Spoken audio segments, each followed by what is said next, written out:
सहनाववतु सहनौ भुनक्तु सह वीर्यं करवावहै तेजस्विनावधीतमस्तु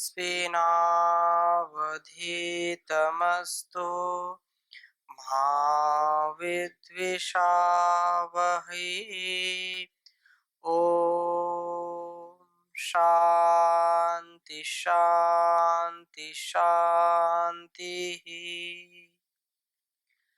वैदिक जीवन पद्धति की इस कक्षा में आप सबका हार्दिक स्वागत है, अभिनंदन है।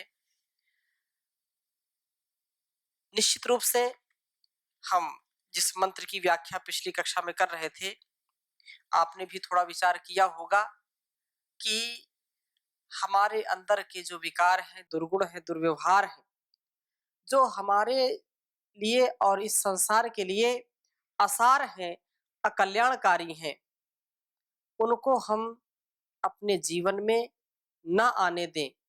परोपे ही मनस पापा, पाप की बात कही थी। ऐसे दिव्य मंत्र का हम व्याख्यान पढ़ रहे थे, उसको समझने का प्रयास कर रहे थे। और यह ईश्वर स्तुति प्रार्थना उपासना का पहला मंत्र है।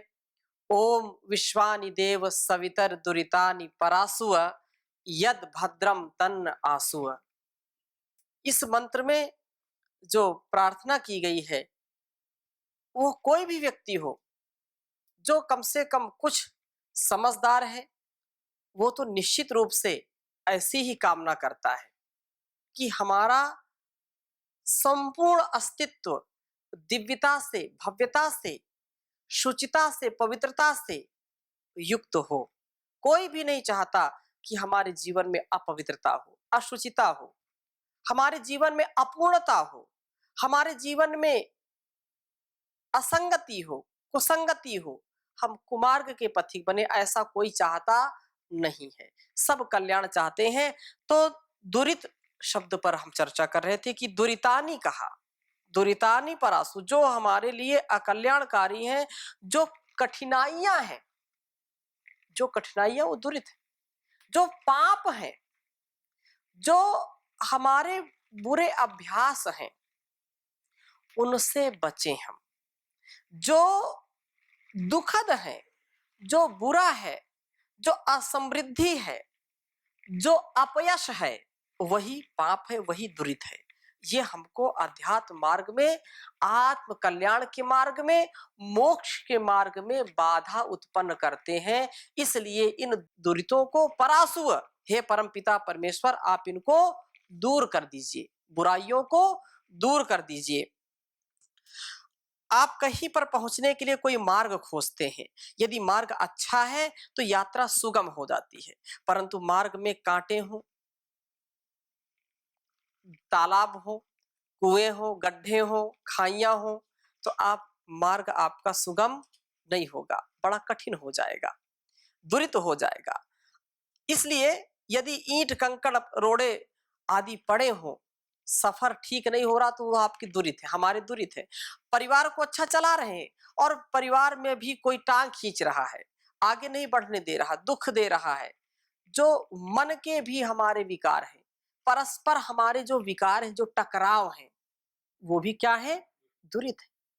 समाज में अलग अलग मत पंथ संप्रदाय के लोग जब एक दूसरे का खून पीना चाहते हैं, तो राष्ट्र का कभी भी कल्याण नहीं हो सकता, भद्र नहीं हो सकता है। वो भी राष्ट्र के लिए क्या है? दुरित है। वो विश्व के लिए क्या है? दुरित है। इसलिए इन दुरितों से हम बचें। राष्ट्र और यह समाज, ये दुनिया विकास के मार्ग में आगे नहीं बढ़ सकती है, वो पीछे। जिस राष्ट्र में खींचातानी होगी, वो राष्ट्र या जिस परिवार में खींचातानी होगी, वो कभी उन्नति करेगा क्या? नहीं करता। मेरे व्यक्तिगत स्वभाव में यदि खींचातानी चल रही है, ऊहापोह चल रहा है, द्वंद्व चल रहा है, तो यहां भी उन्नति नहीं होगी। ये दुरित है, ये पाप है जो हमको आगे नहीं बढ़ने देता है। इसलिए यदि आपके पैर में थकावट आ जाए, आप सफर करना चाहते हैं और रास्ता ठीक नहीं है, कांटे खूंटी हैं, रोड़े हैं, पत्थर हैं, बहुत कठिनाइयां हैं, तो ये दूरी तो हो जाएंगी। आपको फिर बैठ जाना पड़ेगा, आप थक जाएंगे, कांटे चुभ रहे हैं बार बार, आप गिर जाएंगे, कहीं ना कहीं तो आपको रुकना पड़ेगा। यदि मार्ग में आपके डाकू मिल जाए, चोर मिल जाए, लुटेरे मिल जाए, तब तो फिर और ही गजब। तब तो अपने जान माल की भी रक्षा करना बड़ा मुश्किल है। भक्षक जीव मिल जाए तो रक्षा कैसे होगी, ये भी दुरित है। और आप विचार करो कि हमारे अंदर कितने डाकू बैठे हैं। हमारे डाकू अंदर बैठे हैं कि नहीं बैठे? जो लोभ है डाकू है, जो ईर्ष्या है डाकू है, जो क्रोध है ये डाकू है, एक दूसरे से ईर्ष्या करना ये भी डाकू है। हमारे प्रेम को लूट के ले जाते हैं, हमारे अंदर की शांति को अशांति में परिवर्तित कर देते हैं।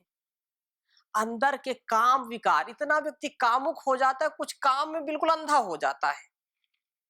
ये डाकू इस आध्यात्म मार्ग में क्या है? बाधक है, ये दुरित है। तो इनसे है परमपिता परमेश्वर हमको बचाइए। यद भद्रम तन्नासु, दुरित से पहले बचे, दुरित को दूर करिए, परासु हमसे दूर कर दीजिए। सारांश यह है कि आपकी जीवन यात्रा में जो बाधाएं पड़ती हैं वे सब क्या हैं? दुरित हैं। वो सब दुरित हैं। मंजिल एक है, मार्ग भी एक है, परंतु बाधाएं अनेक हैं, इसलिए कहा दुरितानी।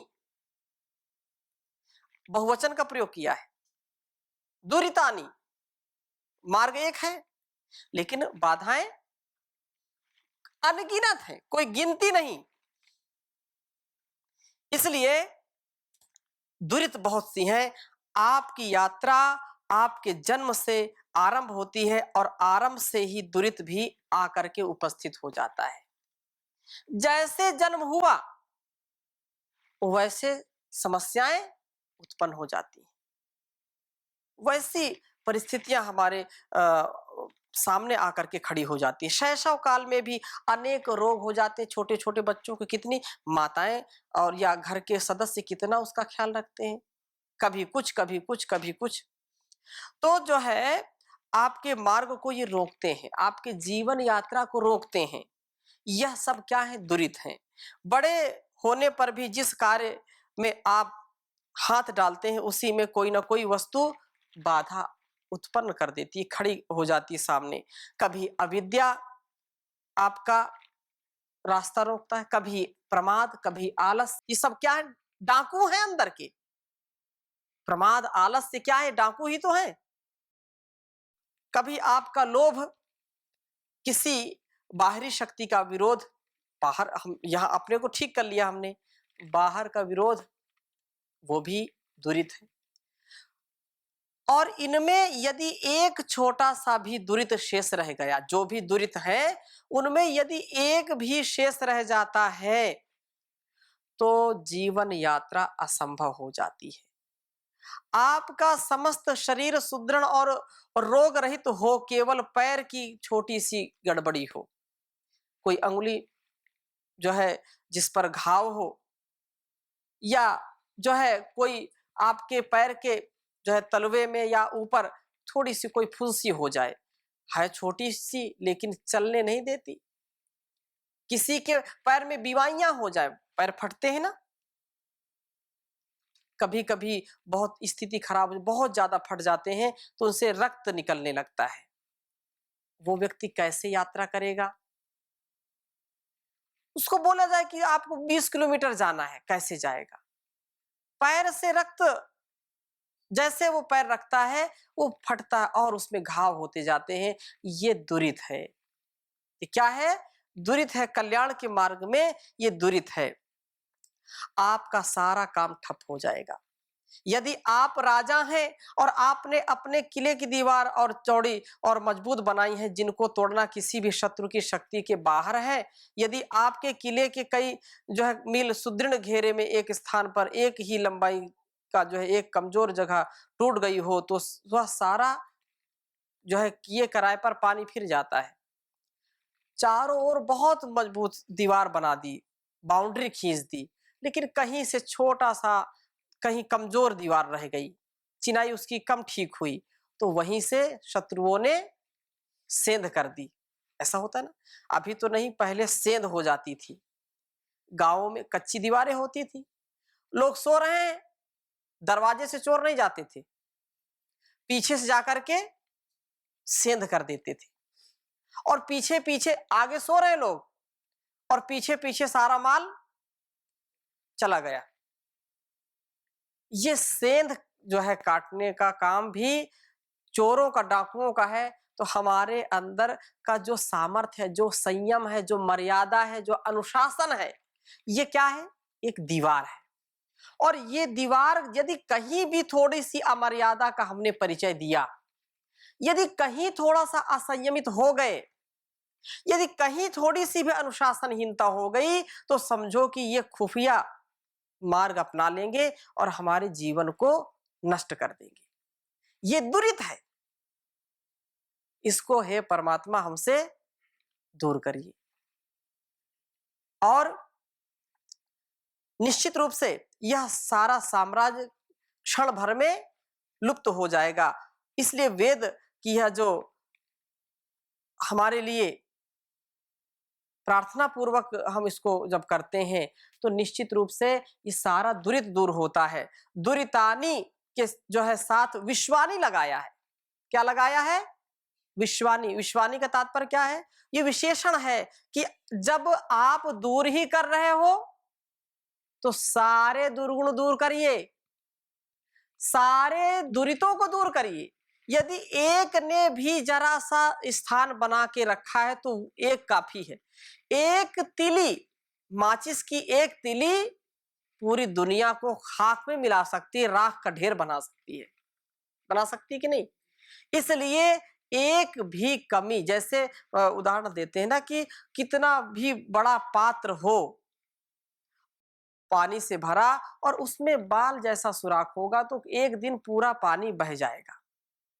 ऐसे ही ये हमारी इंद्रियां, ये हमारा संपूर्ण अस्तित्व, सब कुछ अच्छा है, यदि किसी एक चीज की भी कमी रह गई तो उतना पर्याप्त है, उतना पर्याप्त है, और वह व्यक्ति निश्चित रूप से कहीं ना कहीं धाराशायी हो जाएगा, कहीं ना कहीं उसको लुटेरों के द्वारा लूट लिया जाएगा। कि वह परम पिता परमेश्वर संपूर्ण दुरितानी, जो विश्वानी दुरितानी, मतलब एक जरा सा भी कमी ना रहे, एक भी त्रुटि ना रहे जिससे मेरा अहित हो, अकल्याण हो। और वह परम पिता परमेश्वर इन सबको दूर करने वाला है, जो दुर्गुण, दुर्व्यसन, दुर्व्यवहार है। जो बात कही यद भद्रम तन्नासु, अब कहा यद भद्रम, इसको थोड़ा सा विचार करते हैं। यद माने जो, भद्रम, भद्रम क्या है? उसी का उल्टा। जो दुरित है उसका क्या है? उल्टा है। भद्र जो कल्याणकारी है, भद्र जो भला है, जो बुरा नहीं है, भद्र जो सुखद है, भद्र का मतलब जो आनंददायक है, भद्र का मतलब जो समृद्धि है, भद्र का मतलब जो सर्वोत्तम है, भद्र का मतलब जो प्रिय लगने वाला, भद्र का मतलब जो सुंदर है, और भद्र का मतलब जो अनुकूल है, भद्र का मतलब जो मंगलकारी है, मंगलमय है, ऐसे शुभ गुणों से युक्त है। भद्र का मतलब जो शुभ है, उधर अशुभ है, ये शुभ है। जो मेरे लिए ऐसे गुणों से युक्त है वह प्राप्त हो। दुरितों का दूर करना ही भद्र है, अर्थात उनको हटा दिया तो ये उनके स्थान पर ये गुण आ जाएंगे, अशुभ के स्थान पर शुभ का आधान हो जाएगा।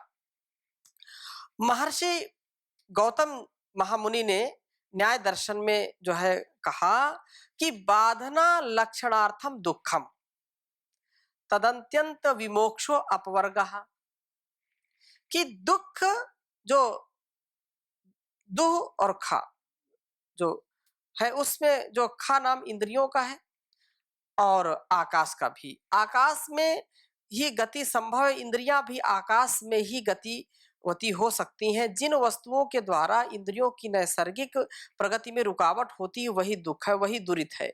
उससे अत्यंत विमोक्ष का नाम अपवर्ग है, अर्थात जहां कोई रुकावट शेष नहीं रह जाती है, जहां पर जो है रुकावटें निःशेष होने पर जो स्थिति होगी वही भद्र हमारे लिए होगी।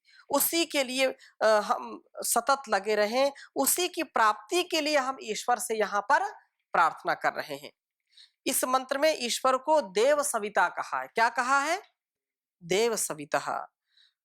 कि सविता सावित्री शब्द के अर्थों पर विशेष विचार पहले भी किया था। सविता का संबंध परासु और आसु दोनों से है। सविता देव जो दुर्गुण दुर्व्यसन है उनको परासु, और यद भद्रम तन्न आसु। आसु और परासु किससे मांग रहे हैं? सविता देव से। सविता देव से मांग रहे हैं। वह सविता देव, क्योंकि ये तीनों शब्द एक ही धातु से जो है शु के सूचक है। सविता का अर्थ है प्रसविता अर्थात प्रेरक। जो परम पिता परमेश्वर वो क्या है? प्रेरक। धीमहि धियो यो नः प्रचोदयात्। वो वहां भी कहा वो परमात्मा क्या है? हमारी बुद्धियों को सन्मार्ग की ओर प्रेरित करे। यहाँ भी वो परमात्मा जो भद्र है, जो कल्याणकारी है, उस ओर हमको प्रेरित करे, उस उधर हमारा जो है ध्यान लगे। इसलिए ये हम समझ रहे हैं सविता का अर्थ। साधारण रूप में जो प्रसव सविता प्रसविता के मुख्य धात्वर्थ की उपेक्षा जो है हमको नहीं करनी चाहिए। और जो दुर्गुणों को दूर करने वाला है, सद्गुणों का आधान करने वाला है, वह सविता देव परमात्मा हमारा कल्याण करे। और जो अ, दो स्थितियों में, एक तो जब हम ऐसी प्रार्थना करेंगे, जैसे बच्चा रोता है तो माँ दूध पिलाती है, तो जब हम कोई याचक आता है तो कोई मांगता है तभी हम देते हैं। और वो सीधा सीधा गली में जा रहा है, कोई व्यक्ति ऐसा नहीं कि आओ आओ आओ मैं आपको भिक्षा देता हूँ, क्योंकि उसको भिक्षा तो लेनी नहीं होगी, सीधा इसलिए जा रहा है। भिक्षा लेनी होती तो आता। तो जब हम प्रार्थना करते हैं तो ईश्वर हमारी जरूर सुनता है। प्रार्थना के बिना वह सामान्य रूप से तो संसार में कण-कण में वो बसा हुआ है, सब जानता है। लेकिन उसके प्रार्थना से हमारे अंदर क्या है? ऐसे भाव वो देता है, ऐसा सामर्थ्य देता है, जिससे व्यक्ति का कल्याण ही कल्याण होता है, कभी भी उसका अकल्याण नहीं होता है। इसलिए वह परमपिता परमेश्वर सच्चा आनंद देने वाला जो भद्र है। भद्र का मतलब क्या है? आनंद। जो सुख है वही भद्र है। इसलिए किसी कवि ने बहुत सुंदर बात कही, मिलता है सच्चा सुख केवल भगवान तुम्हारे चरणों में, है विनती पल पल छिन छिन ये, रहे ध्यान तुम्हारे चरणों में। चाहे संकट ने ही घेरा हो, चाहे चारों ओर अंधेरा हो, चाहे संकट ने मुझे घेरा हो, चाहे चारों ओर अंधेरा हो, पर चित न डगमग मेरा हो, रहे ध्यान तुम्हारे चरणों में, रहे ध्यान तुम्हारे चरणों में। मिलता है सच्चा सुख केवल भगवान तुम्हारे चरणों में। चाहे वैरी सब संसार बने, चाहे मौत गले का हार बने, चाहे वैरी सब संसार बने, चाहे मौत गले का हार बने, चाहे जीवन अपना भार बने, रहे ध्यान तुम्हारे चरणों में। मिलता है सच्चा सुख केवल भगवान तुम्हारे चरणों में। चाहे अग्नि में ही जलना हो, चाहे कांटों पर भी चलना हो, चाहे अग्नि में ही जलना हो, चाहे कांटों पर भी चलना हो, चाहे छोड़ के देश निकलना हो, चाहे छोड़ के देश निकलना हो, रहे ध्यान तुम्हारे चरणों में, जिह्वा पर तेरा नाम रहे, तेरी याद सुबह और शाम रहे, जिह्वा पर तेरा नाम रहे, तेरी याद सुबह और शाम रहे, यह काम बस आठों याम रहे, रहे ध्यान तुम्हारे चरणों में, मिलता है सच्चा सुख केवल भगवान तुम्हारे चरणों में, यह विनती है पल पल पल छिन छिन, रहे ध्यान तुम्हारे चरणों में। तो वह परमात्मा जब हम उसका गुणगान करेंगे, उसकी स्तुति प्रार्थना उपासना करेंगे, तो निश्चित रूप से वो हमारी सुनेगा। वो सदा हमको देख सुन और जान रहा है, उसका हम ध्यान तो करें। उसके जीवन में जो उसका दिया हुआ ज्ञान है, उसका आधान तो करें। हमारा जीवन भी महान बनेगा और ये जहान भी महान बनेगा, और कोई उपाय नहीं है। अतः यह यहाँ पर जो बात कही है कि निश्चित रूप से वह सविता की बात जो कही है, तो उस समय आप जो विश्वानी पूछ रहे हैं, तो विश्वानी का तात्पर्य सविता नहीं, क्योंकि गुरु मंत्र गायत्री भी जब हम बोलते हैं तो उसमें भी सविता का जो नाम आता है, तो सूर्य को कुछ लोग मानते हैं।